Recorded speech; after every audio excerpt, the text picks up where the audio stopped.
अस्सलाम वालेकुम, मेरा नाम डॉक्टर अहमद एजाज है और मैं सिविल होम्योपैथी क्लिनिक से हैदराबाद पाकिस्तान से आपसे मुखातब हूँ। आज हम बात करेंगे होम्योपैथी की इनफरादियत, चूँकि होम्योपैथी बहुत इनफरादियत पे जोर देती है और होम्योपैथी की जो पेशेंट हैं उनकी जो सिम्टम्स हैं उसकी जो इनफरादियत है उसको अंडरस्टैंड करती है, बल्कि जो दवाओं की इनफरादियत है उसको भी देखती है। और जब मरीज़ की इनफरादियत और दवाओं की इनफरादियत आपस में मिलती है तो फिर जो चीज़ सामने आती है उसको शिफा कहते हैं। अगर कोई फ़ीमेल ऐसी है कि उनका जो लिकोरिया है वो बिल्कुल जर्द रंग का है, यानी जैसे यरकान में इंसान का जिस्म जो है वो जर्द हो जाता है, येलो हो जाता है। आप देखें कि जो बिलिरुबिन है वो ग्रीन कलर की है, हमारा ब्लड जो है वो रेड कलर का है। Green plus yellow is equal to green plus red is equal to yellow.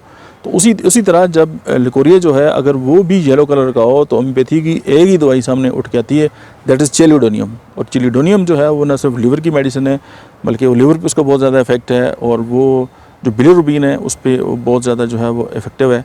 तो अगर इस तरह का लिकोरिया भी अगर है तो चिलिडोनियम जो है वो आप देंगे और हैरान हो जाएंगे कि आपके पेशेंट कितने जल्दी ठीक होता है। Thank you.